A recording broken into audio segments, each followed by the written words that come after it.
Então, bom dia a todos. Ok, now. Bom dia a todos. Vamos começar com outro colóquio do nosso programa de pós-graduação em Engenharia Física. Hoje estamos felizes de ter um convidado, o professor Raja Junaid Amjad, o mais conhecido como Raja Junaid Amjad. Ele é professor da área de Física, da Instituto de Comstat, né, como University of Comstat, from Lahore. Ele tem mestrado na área de Física, ele tem, na verdade, 2 pós-graduação, né, na área de Física, trabalha bastante com nanopartículas, e depois fiz doutorado, também na área de Física, voltado para material de condensado, né, na Malásia. Então, eu conheço ele desde 2010, a gente fez doutorado junto, depois continuamos a colaborar até agora. Então, é uma felicidade para mim ter essa ligação com ele e convidar ele para nosso colóquio. Então, me permitem para apresentar ele novamente, um pouco em inglês. Professor Junaid is from Lahore, Pakistan, and he's a professor at Comstat University. He has 2 masters in physics. One is the master in science, and another is a master in philosophy, where in Pakistan they called it MPhil. I really don't know what exactly is the difference between these 2. Maybe he will explain later. He has a doctorate in physics from University Technology Malaysia. Here he got his doctorate degree in 2014. Later, he was a professor, started his research and career in the Comstat University in 2014. And he also was a visiting professor at IFSC, Instituto de Física de São Carlos, lá em São Carlos. Today, he will give us some of his results and his research, and we can here share our experience, and we look for further collaborations between our campus and University of Comstat. Professor Junaid, please feel free to start, and if you would like to comment on my presentation and the short CV of you, feel free to correct me, please. Yeah, sure. Thank you very much, first of all, for the introduction. And so the title is like Plasmon assisted upconversion emission. So actually, I'm going to talk a little bit of this, and then as Professor Raja told, I'm gonna try to tell you my works like during my PhD. Then I moved to Brazil for 1 year as a visiting professor, and then my current works which I'm doing. So this is just a tentative outline of my talk.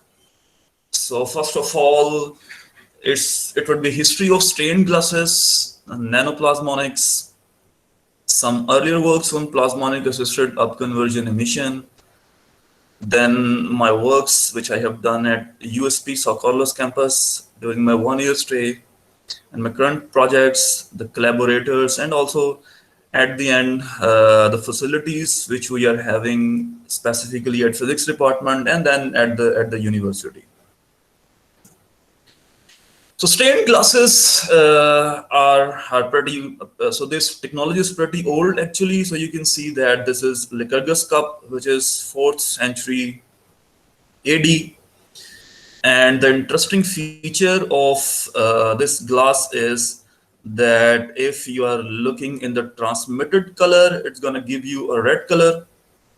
And if we are observing it at the scattering or the reflecting color, it will give us a green color.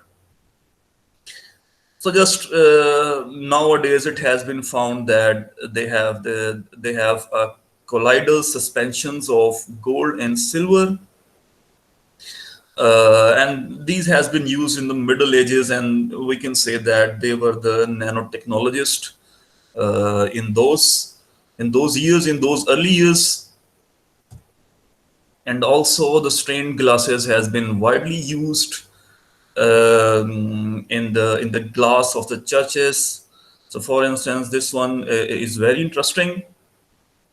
So the perception is that they have nanoparticles of gold, copper present in this, and the specification is this, that at the sunset, the scattering of the gold nanoparticles which are present in the glass, it gives us a prominent red glow. And due to the sunset and the change in the grazing angle, it looks like to be a stream of blood which is flowing downward. So this is very interesting on the stained glasses. And then we have this golden age of Muslim civilization. They have taken the technology of glasses to the next levels.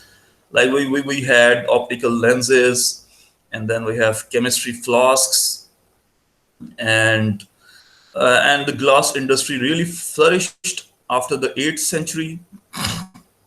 So this is one of the earliest manuscript which is held in the British Library, which is showing the distillation process, which we are using regularly in chemistry. And this would be quite interesting for Reza. So this is one of the mosques which have used these stained glasses in Iran.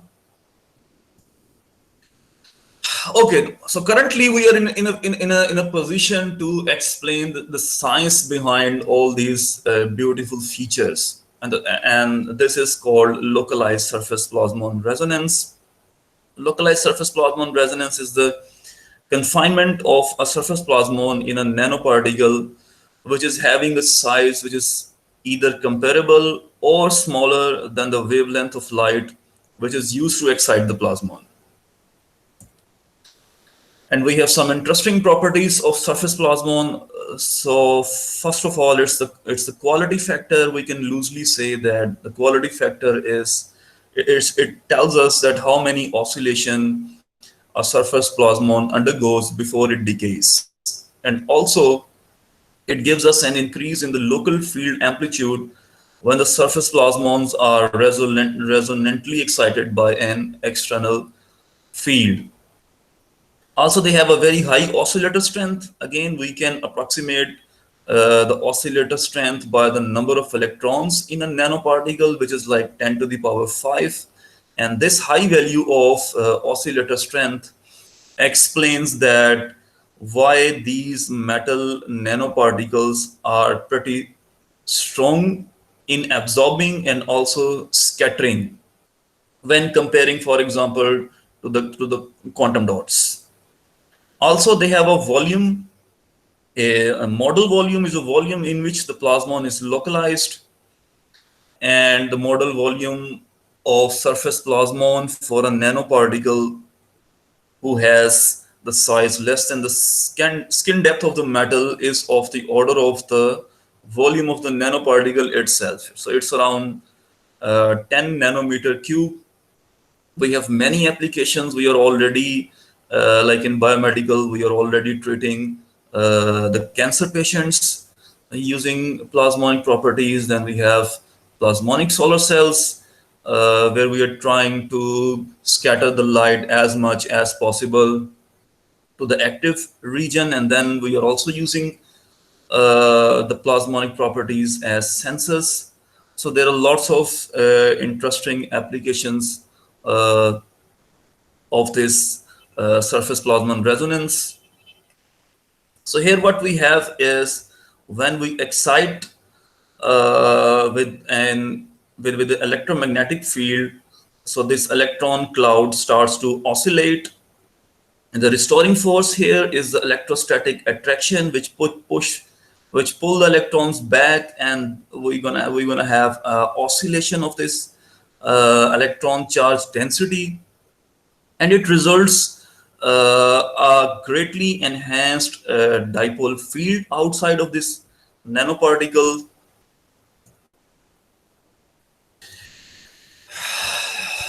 So it was a pretty brief introduction about the surface plasmon resonance. And what we have done over the periods of few years, we have used these metal nanoparticles and rare earths, both doped in an amorphous matrix. And we have studied the effect of these metal nanoparticles on the photoluminescence properties of rare earths. And little bit of introduction about rare earths. So most of the rare earths were discovered over a period of 18th century until earlier 20th century. And their spectra always remained a puzzle, as the experimentally observed spectra was forbidden quantum mechanically. And finally, obviously, we have many people coming in and explaining the reason for the spectra. And finally, we have a successful theory which is called Judefeld theory, and so they have successfully described the intensities of lanthanides and actinides when doped in solids or in solutions. So here we have a configuration of 4Fn level in a rare earth ion, and then we can have different factors which are causing the splitting of these energy levels. For instance, a deviation from the spherical symmetry. We're going to have this splitting of the energy level. Then we can also have the spin orbit coupling, and then this single level has been splitted into many levels, and transitions are possible depending upon the selection rules, if the selection rule is satisfied or not. So as I have told that we were trying to have a deep understanding for the interaction between nanometals and rare earth ions, and the idea is to locate the rare earth ions near the metal nanoparticles, where they can feel an intensified electric field. And in this scenario, it is expected that the luminescence efficiency of rare earth ions can be enhanced. And one of the earliest reports was like in 1985. And it was by Professor Malta. I have the chance to meet him in one of the conferences in Brazil. And here they have observed an enhancement in the emission spectrum of europium doped material. And they have also done some theoretical analysis. Later on, so this is basically, I think this is the plot where they haven't doped. This is just for the europium ions, and then when the metal nanoparticles are doped, so we can see a significant enhancement in all these emission bands here.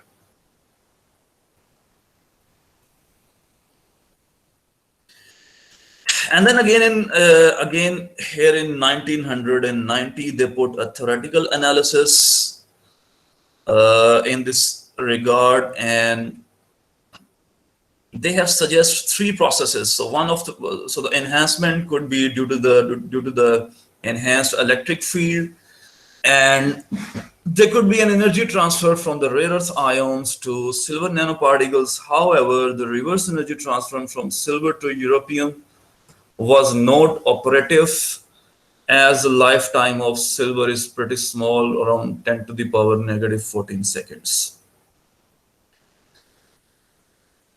And we have many people from Brazil working in the same field. So here in this group, they have also found an enhancement in the PR3 plus ions. And again, the enhancement in the luminescence was observed due to the presence of the silver nanoparticles. So the reason for the enhancement in the luminescence was suggested to be the presence of silver nanoparticles. So we have these guys working in India. So this is one of the paper in 2009 where they have found, so they have prepared some dichroic glasses, and they have suggested two reasons for the enhancement in the photoluminescence of erbium. So one could be the enhancement induced by gold SPR, and then they have suggested an energy transfer from fluorescent gold to erbium ions. So these two processes, according to them, were responsible for the enhancement. And at very high value of gold concentration, they have found a quench in the luminescence intensity, and this was justified by stating an optical reabsorption, which is basically an energy transfer from erbium to gold. So these were the samples which they have prepared, having different compositions. So they are keeping erbium fixed here and changing the concentration of gold. And here we can see an enhancement in all the bands here. So this is at 536 nanometer. They're exciting around 798 nanometer, and they have found an enhancement in the emission of all these transitions. And this is the partial energy level diagram, which all these processes are probable within the material. So here we have another interesting work where they have doped silver and tin in the glass, which is also containing europium as a rare earth. And again, they have observed both the enhancement and the quenching in the luminescence. So they have used non-resonant UV excitation. And enhancement was suggested due to the radiative energy transfer, specifically the light being absorbed by Ag plus ion and Sn center, and then emission from them in the form of photon absorbed by the europium ions. So that give rise the reasoning for the enhancement in the PL signal.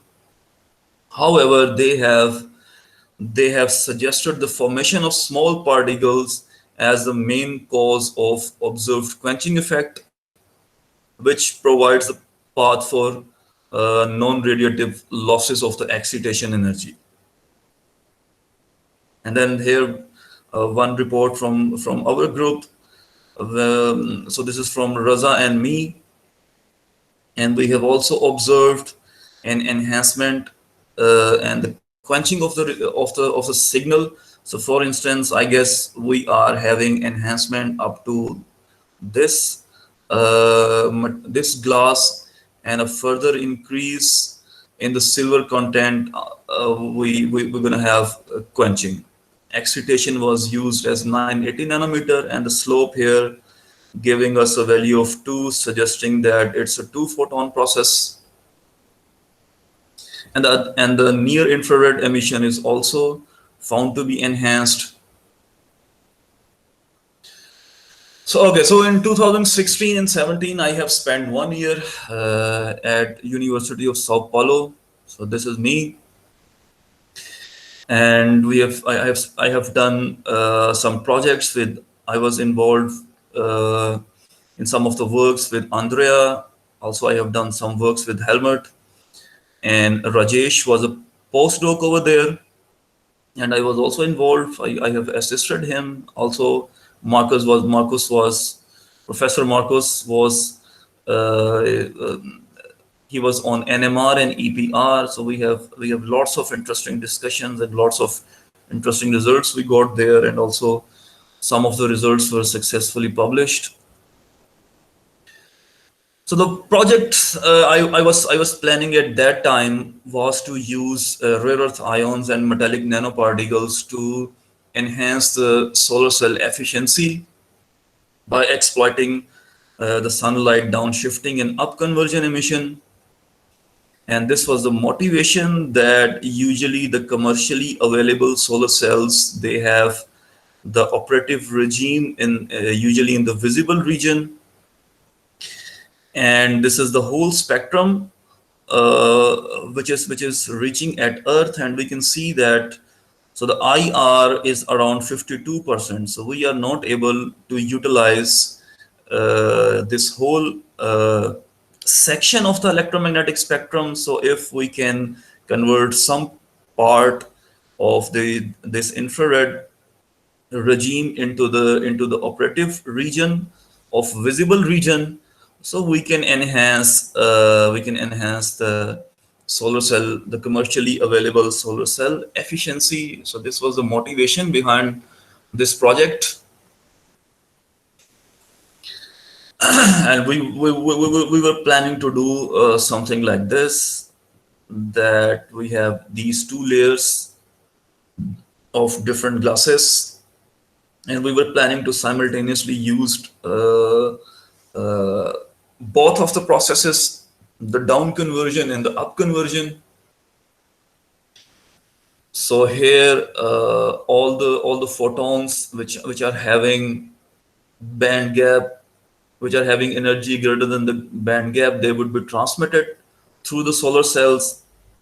We have a mirror over there which has upconverting material, and on their return back, when it is converted into the activation region, we can enhance the efficiency. We were expecting to enhance the efficiency of these commercially available solar cells. So we have prepared lots of samples. For the nanometals, we have chosen both silver and gold, and we have heat treated the samples below the glass transition temperature in order to, and also we have heat treated above the glass transition temperature. So above the glass transition temperature, the viscosity of the glass is subtle to promote the diffusion and the formation of nanoparticles, which is very well established in procedure in the literature. And here we have done a DSC to just estimate the TG and TC, and this is one of the XRD as a representative showing the amorphous nature of the material.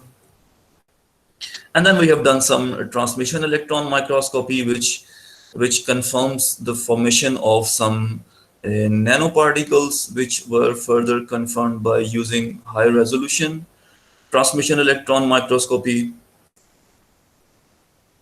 And this is a possible mechanism for the growth and formation of metal nanoparticles. So we have taken silver here as a representative. This is just the regular peaks for europium ions. These are the absorption peaks. And we were not able to record the plasmonic peak due to metal nanoparticles. So we have prepared one sample where we haven't doped europium just to find out the location of this absorption from metal nanoparticles, which was around 540 nanometers. And then we have done photoluminescence of many samples, and we were basically trying to find out the best candidate which can be used in the solar cell applications. And these are some of the excitation wavelengths which were used, and also we have these emission transitions.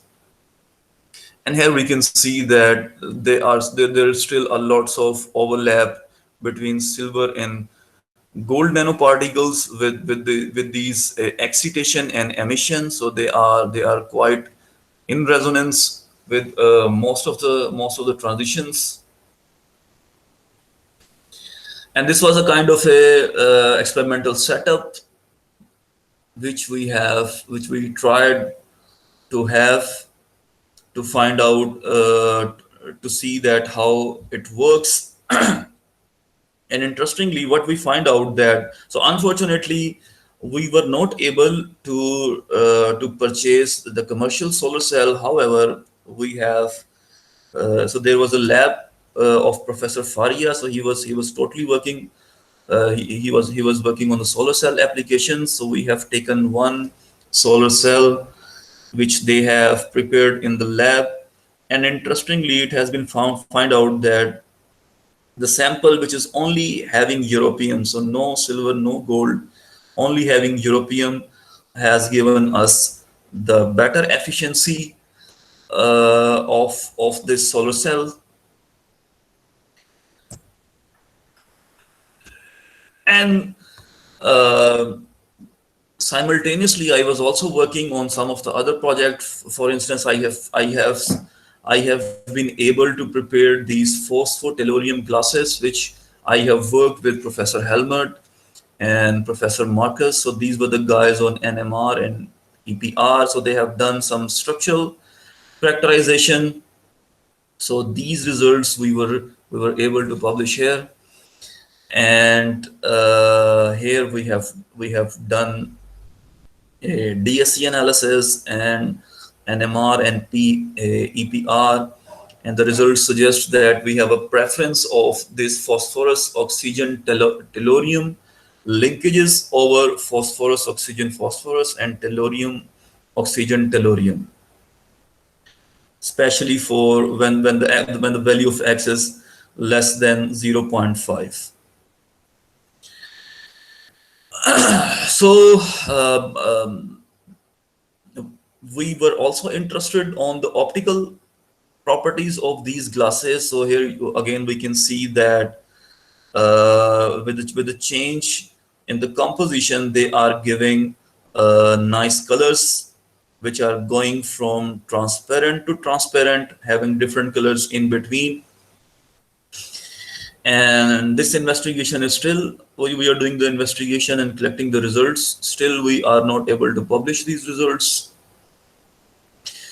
And then I have mentioned that we have Rajesh, Dr. Rajesh over there, which was doing he was doing postdoc, and we were like assisting him.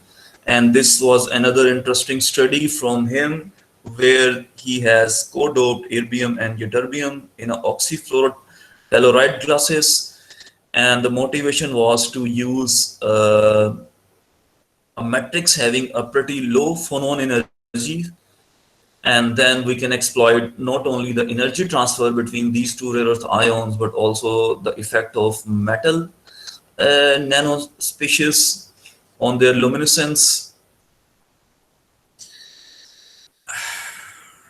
And then also I was involved with some of the master's students at Professor Andrea lab, and these were the samples I have prepared with her.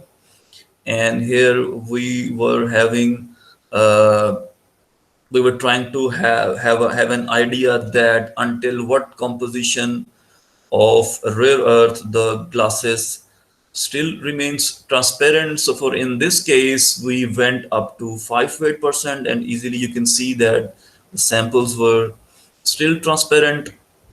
So here we have doped with neodymium, and then we have also this series 2, where we are changing the composition of tungsten oxide, and eventually these glasses, they become totally translucent. We have also used terbium fluoride, and we can see that this glass remains quite transparent until 15 weight% of the terbium fluoride. A further increase we have lost the transparency with the further increase in the rare earth content, and they have been able to publish these results here.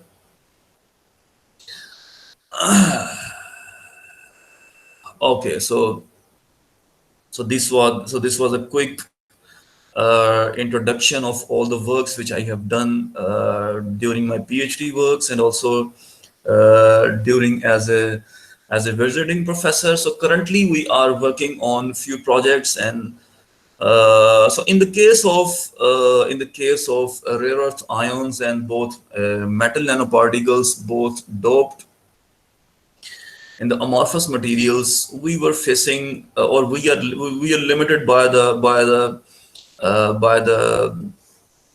method of preparation, because we don't have much control over the size, shapes, and the distribution of the metal nanoparticles. So in that scenario, so I have planned to use electron beam lithography, where we can easily prepare the metal nanoparticles with the desired shapes and desired their mutual distance. And this project was accepted.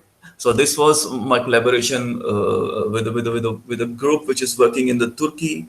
So it's a combined project between Pakistan and Turkey, and we have got something like 125,000 euros. We are still working on it, and it's so far in the earlier stages. Then some of my students also working on solid state electrolytes, where they have a plan to investigate the ionic diffusion in different cathode materials using ATK software, density functional theory. And then we have a project where we are studying the luminescence of quantum dots and their effect, the effect of silver species on these quantum dots. And then we have a study where we are trying to have mixed former effect in heavy metal based oxide classes. So these are few projects, and here to mention that we are having a software. It's a density functional theory based software at it's quantum wise. It's called quantum wise, and some of my students are working on it.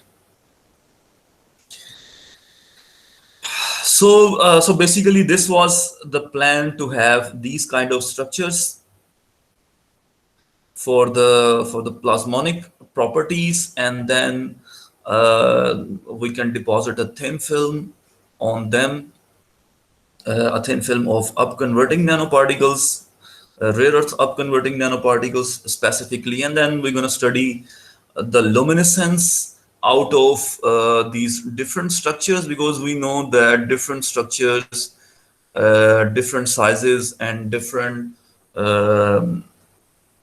internuclear distance gonna give us different results, and the final objective is to find out the best configuration where we can find the best enhancement in the photoluminescence signal. And at physics department, we have PL Raman system. Then we have UV visible NIR absorption spectrophotometer. We have atomic force microscopy, and we can also have the access of DSE and FTIR. And these are some of the students, some of my MS research students. And for instance, Sara Abed has already graduated. She has done her MS, and her study was the effect of silver on the luminescence of dysprosium doped sodium borophosphate classes. And these are all other 3 students, so they are still working. where Manawal and Rabia are again mostly working on the amorphous materials, and in the case of Nurulan, she is trying to have a different method where we can have a better control over the rare earth converting nanoparticle as well as metal nanostructures, their size and distribution and all those stuff. And then I have also some pretty curious BS students. So these two students, they're working on solid state battery, and they're gonna model it using the quantum ATK software. And we also have Jawad and Farhan. They are also using molecular dynamics and density function theory to study the structural properties of silica-based bioactive classes. So I have few more students, but I was not able to collect the data from them. And so apart from Turkey and Brazil, we are also having collaboration from South Korea and University of Glasgow, UK, where we are trying to have, we are collaborating to have the EBL facility. And then we also have a collaboration at former Christian College, University Lahore, where they are working on the solar cell applications. And we have done some collaborative publications as well. And thank you very much for the listening. And I think that's all from my side.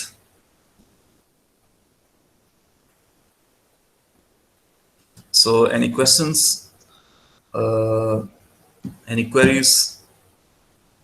Okay, Junaid, thank you very much for your presentation. Then let me talk a bit in Portuguese. Sure. Just to find out if somebody have any question in Portuguese. Sure. Pessoal, agora é tempo para os comentários, perguntas. Então, se vocês têm alguma coisa, podem falar, podem abrir a sua voz, podem falar em inglês ou português. A gente vai, junto com a professora Ana, outros professores, vamos tentar traduzir para chegar a uma resposta das suas perguntas.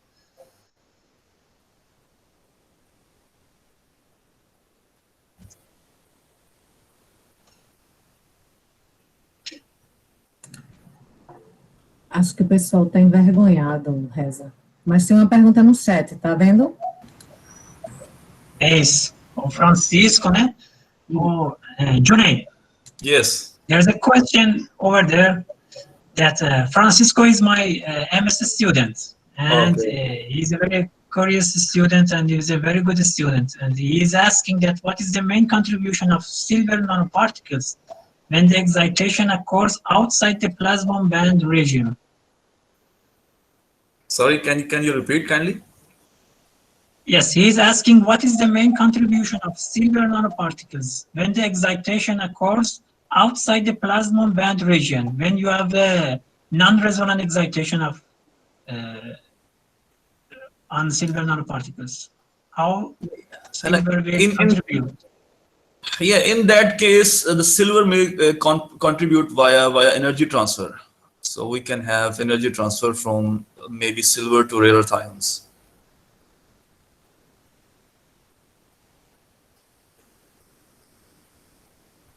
Okay. More questions? Okay, let me ask some questions about that your projects, Junaid. I think one of them sure. Was very interesting. Do you have any results or some pretending results about the formation of different nanoparticles? You have showed one picture in the last few slides that you have different shape and different distances between the nanoparticles. Yes. What is the stage of this project? Do you guys already prepared something? Yes, we have actually. Let me show you. So the plan is like,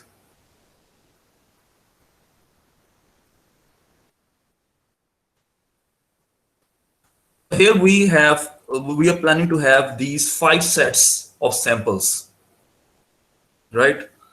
Right. And for in all the sets, we're gonna have these 4 shapes. So it would be like 20 samples. Okay. So I think we are so far we are only able to get 1 set of these samples. But hopefully, maybe within a month, I think we would be able to get all these patterns, because this we have to do using EBL, electron beam lithography.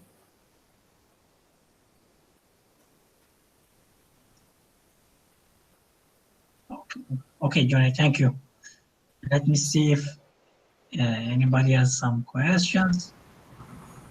Okay, I wanted to ask something about this slide, because I didn't understand how you had this, no, the same slide with the structures. Which one?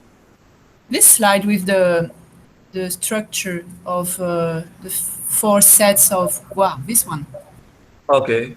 So you said this is okay. Now I understand. This is with lithography. You are pretending to do these structures, yes. So Yes. on some kind of substrate, yes. Yes. Yes. Okay. So you have always your nanoparticles on top of a substrate. All these Yes. experiments. Yes. So Okay. what we will do is we're gonna put the rare earth up converting nanoparticles on these nanostructures, and then we will go towards photoluminescence of these structures, and we will see that what which shape or which size or which mutual distance gonna give us the optimized results, or the best enhancement factor. Okay. Because in the case of glass, when especially we are using melt quench method, the size, distribution, shape, they are not like, we cannot control them, these parameters. However, by using this strategy, we can control them. Well, lithography, yes. Okay, Yes. thank you very much. And I enjoyed a lot your presentation.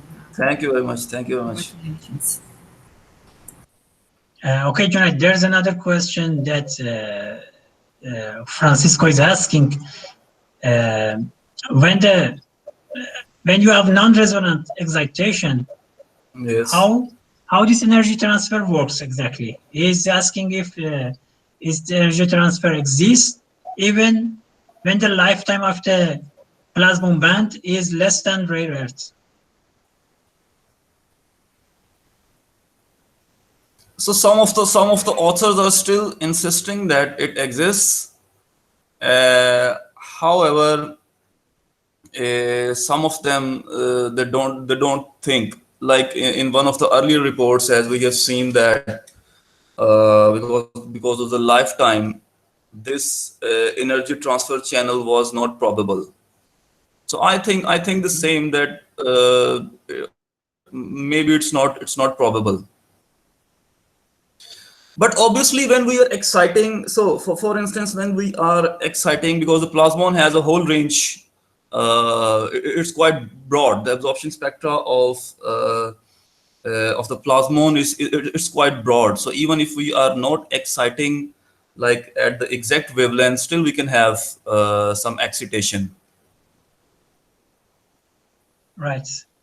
And Felipe is also asking that about the dispersion of the nanoparticles in the glasses. He's asking, dispersion of nanoparticles commonly is a problem. There are some way to control it in glasses? Very good question here. Yeah, maybe if we can reduce by some mean, if you can reduce the size of the nanoparticle, maybe we can come like 5 or 10 nanometer in that regime. Then somehow we can reduce it.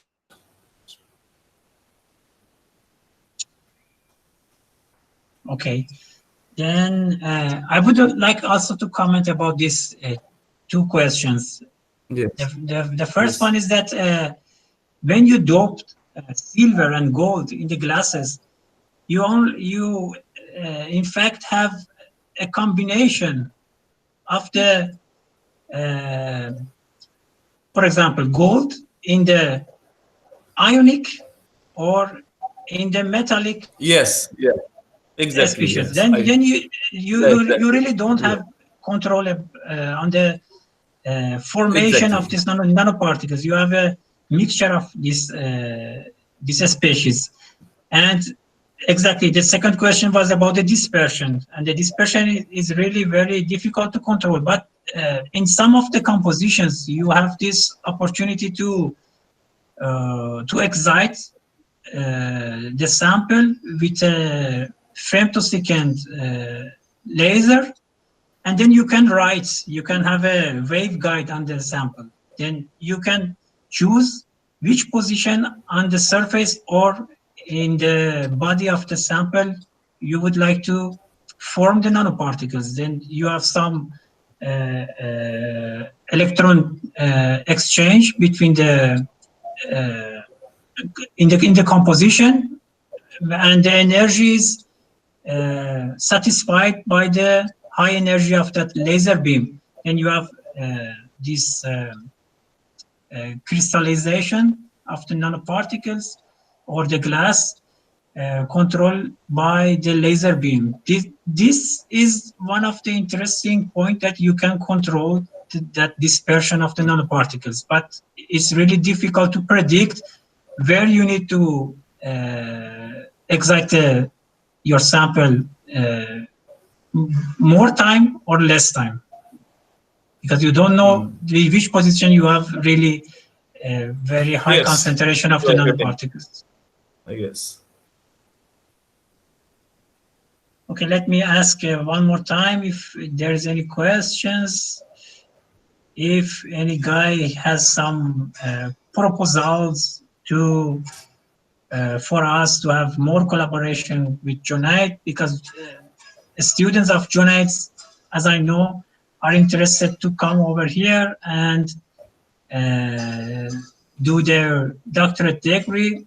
In our campus, we don't have the doctorate yet, but we may collaborate with them, like co-supervisor, like writing projects and participating in the projects. Then I would like to invite all the professors of our WAXA, of our campus, to think about it and to see how we can collaborate with him. Junaid, can you talk a little bit about other projects running over there in your departments? Like which kind of fields of physics you guys are practicing in your labs? So mostly we are working on the experimental sides. Like we have guys which are working on fuel cells and on batteries. So mostly, so in our department it's like 30 to 35. We have PhD faculty, and most of them, and then we also have a plasma group which are working on the plasma. Right. Okay. Then if there is no questions, let's thank Professor Junaid for his presentation. And I know that it's late over there. It's not too late, but it's will be some 6 o'clock. No, it's around 8 o'clock, 8 p.m. Right. Okay. Thank you for your time. And so I also want to. Yes. So I also would like to thank all of you people to spare some time. It was a nice experience. Thank you for your presentation made. Thank you, Professor Reza. Agora em português, na próxima semana teremos mais um colóquio, que é o do professor Ramon Torquato, da UFPB, que vai falar sobre semicondutores e no desenvolvimento de dispositivos para proteção e gravação. E eu agradeço mais uma vez a presença de todos, agradeço mais uma vez ao professor Reza por ter convidado o seu colaborador, e acredito que terminamos por aqui. Sim, mais alguém quer falar alguma coisa?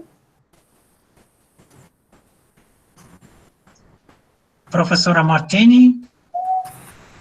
No, I want to thank again Professor Junaid, and I really hope that we can have some kind of collaboration. It would be really very nice. I hope that someday we will have a PhD program so that it will be easier.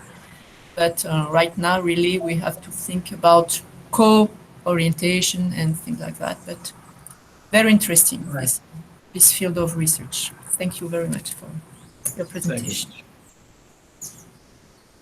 Okay, then we are going to finish this session of the presentation, and thank you everyone who presented, who was present here, and see you next week. Thank you.